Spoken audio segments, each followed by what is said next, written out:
When I get lost, that's when I stop. Just working today on a tune, O Privave by Charlie Parker. Apparently it was recorded in January of 1951. I often wondered what the words meant, O Privave. You know, it sounds French, but apparently Privave is not really a French word. I don't know French, but it seems to be a phrase that they use there in France. You know, your eyes only, you know, this is private, secret, whatever. So anyway, O Privave. I thought we could take a look at the chords, the head. I kind of did something different. I wrote out a solo that I kind of made up, and I kind of did it on piano, and now I'm learning it on guitar. And really just for like an analytical purpose would be like a simple chord melody. So let's just take a look at the chords. We've got, it's basically, it looks like a 12 measure tune. I guess it's a blues. I need to do more research on the structure because it's kind of unusual, but we've got in the key of F, we've got F, G minor, C7, F, G minor, C minor 7, F7, B flat 7, B flat minor, E flat 7, back to F, G minor, nice walk up, A minor, D7, 2 chord G minor, 5 chord C7, F, D7, G minor, C7. Okay, along the way, there's little additional things. If we go back to the beginning of the chords, F for 1 measure, G minor, C7, F, G minor, C minor 7, and F7 sharp 5. I left that out last time. B flat 7, B flat minor, E flat 7, F, G minor, A minor, D7, G minor 7, C7, F, D7 flat 9, left that out, G minor, C7. Okay, let's just take a look at the melody. I'll try not to over talk it, kind of just listen and watch. If you read music, obviously it's a no-brainer. You got the real book or whatever, you can, Charlie Parker Omni book, you can check it out. But it's in F, and here we go.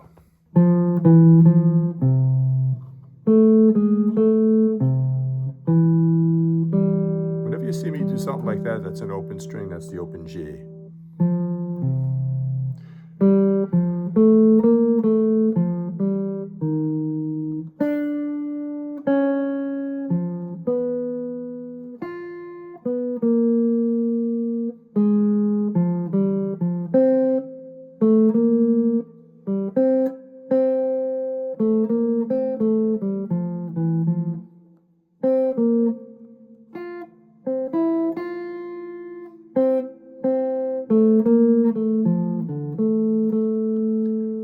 Time on the head, F, E, F, C, A, G sharp, A, C, E, G, F, C, G, F, A, B flat, A, F, G, E flat, D, D flat, F, B natural, F, B natural, B flat, A flat, F, G, F, C, A, B flat, G, C, C, A, B flat, C, A, G, F, E, F, C, B flat, F, C, E, F, C, A, B flat, A, F, D, A, A.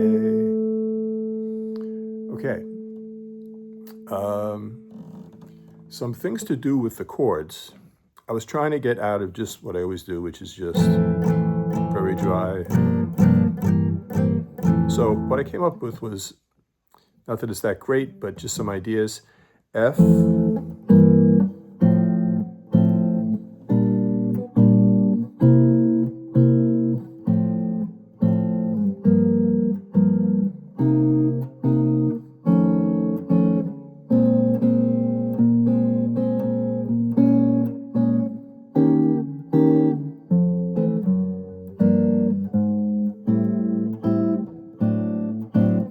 G minor 7, C7, F, D7, G minor, C,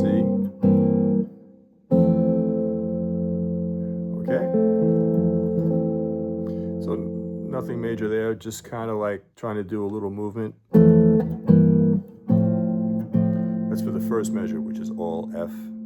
So what we've got is we've got F major 7, G diminished, F major 7. Then for the G minor 7, if you wanted to continue the upward motion, you've got this G minor 7, which is actually also a B flat 6, C7, do the F major here, G minor, C minor 7, F9 sharp 5.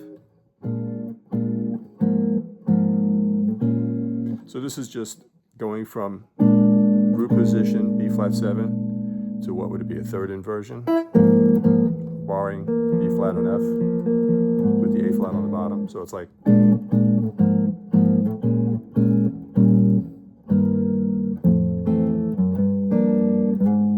little walk up, A minor 7 to D7, F, G7. Okay, so we got through the head, took a look at the chords. Let's try this little solo that I wrote out yesterday. Just give me a second here. Let me try to get this thing going.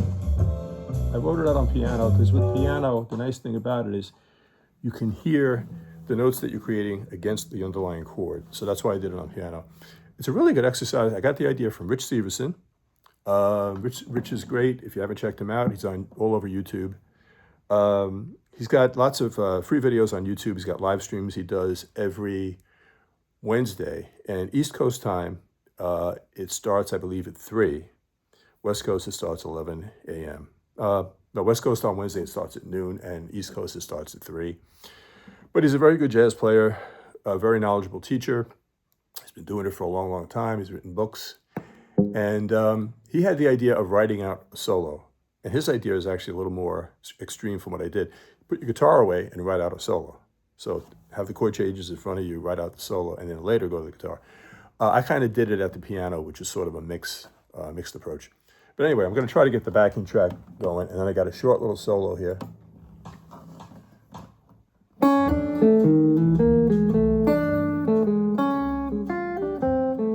We try that again because the timing is not right. You know what it is? I have to go all the way back, and I have to hear the countdown. Okay.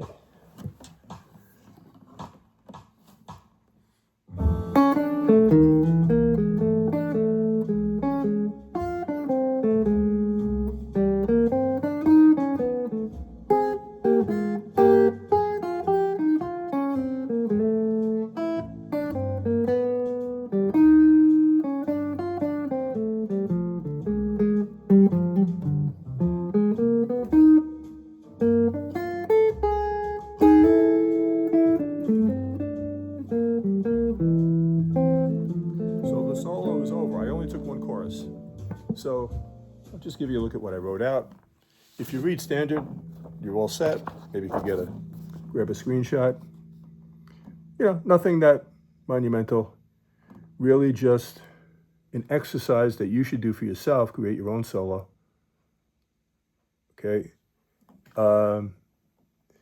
If you don't read and write standard notation, what you could do is just get some tab paper and kind of write out a solo on tab.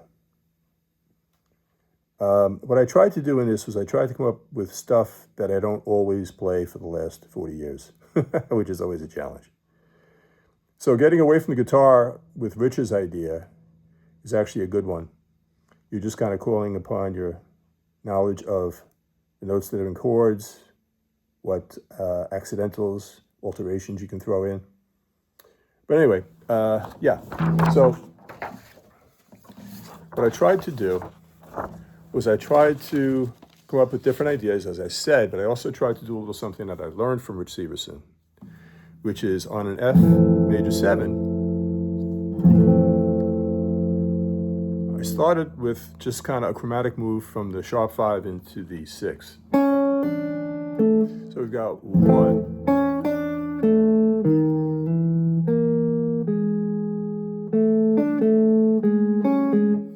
and the thinking here over the F major 7 for the whole measure You've got the sharp 5 into the 6, the 5. Let me say that again. Sharp 5 into the 6, the third of the chord, the A.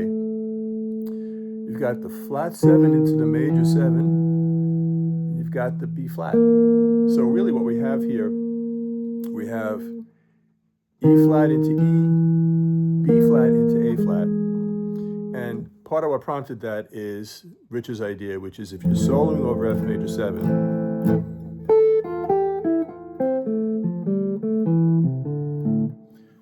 throw in once in a while a couple of notes from that chord's 5 chord. So in other words, for F major 7, the 5 of F is C7. So it's a kind of a subtle thing, but it does make your lines a little more chromatic and it sounds a little more jazzy, because I have a bad habit of just spelling out the simple notes that are in each chord, which doesn't sound wrong, but it sounds kind of boring at times. So again, for the F major 7, 1, the reason I threw in the E going to the B flat, because I'm thinking C7, and that's the 3rd and the 7th of the C7.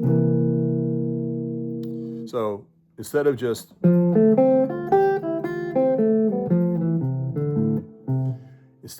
homogenized plain vanilla, you get a little bit more movement, and I said it's very subtle, but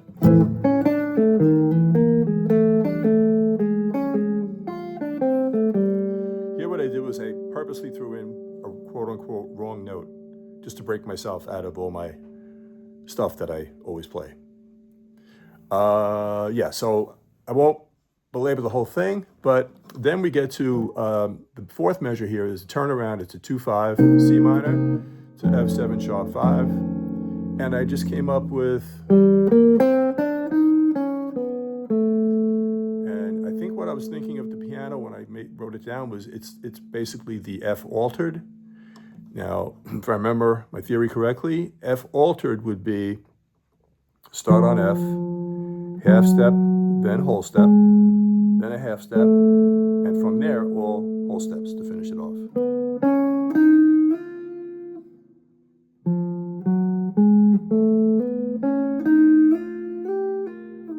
Okay, so I was thinking F altered there. Again, the chords, and we have, and this is just an idea, it's kind of like 6ths, and it's over B flat 7. Try that again. Now the chords change to a 2-5, B flat minor to E flat 7. Okay? And I have, that's mostly B Dorian. Now we're back to F major. Play the 3rd up to the major 7th.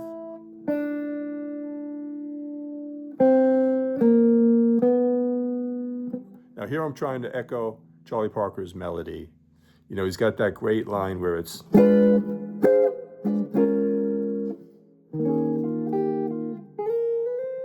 yeah, it's that. And we're going to, in a minute, look at a chord melody just so you can see what he's doing. But basically, the underlying chord is B flat 7, changing to B flat minor to E flat 7. Okay? But what I did with my line here was I just did over the B flat 7. So here's how the chords sound. Okay? And what I have for my line, and now the next measure takes us into F for 2 beats, G minor 7 for 2 beats. A minor 7 here, D7,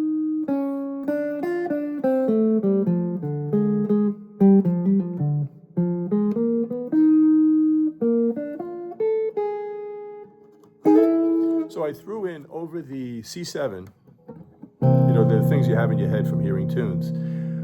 I threw in a little quote. I think it's from Honeysuckle Rose. We try it again. Chords are.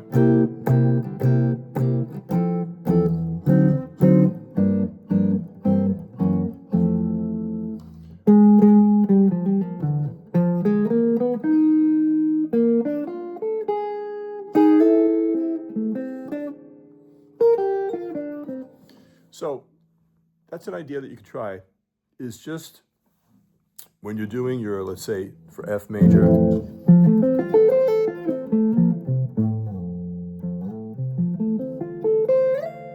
could do your F major triad, you could do your F major 7, you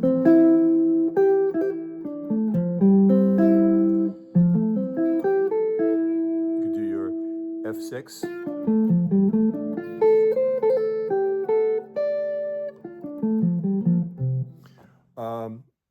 those are all good, but to get a little variety and a little spice in there, one thing you could do is throw in a blue note.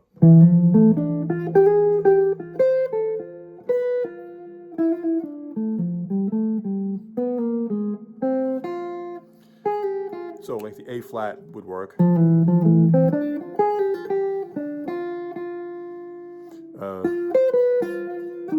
You throw in the flat 5,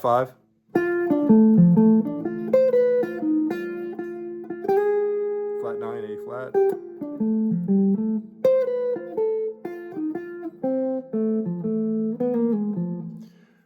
But then the other thing would be to throw in along the way 2 or 3 notes out of the F's 5 chord, which is C dominant.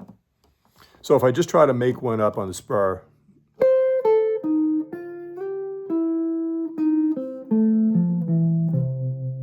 so I'm thinking F major, C7, back to F major, back to C7, that kind of thing. Just to throw in, Rich Severson has a term for it. He calls it reinforcing the tonality or reinforcing the key. But yeah, anyway, a little au Privave, whatever that means. And I'm going to include the backing track, just a link to the nice medium tempo, medium slow backing track.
Throw me a like if you found it useful or interesting in any way.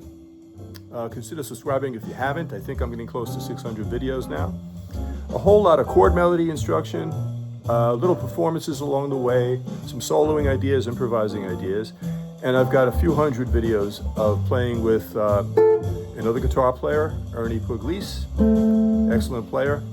So check it out if you haven't already. Otherwise, keep playing, keep the music going, and have a great day.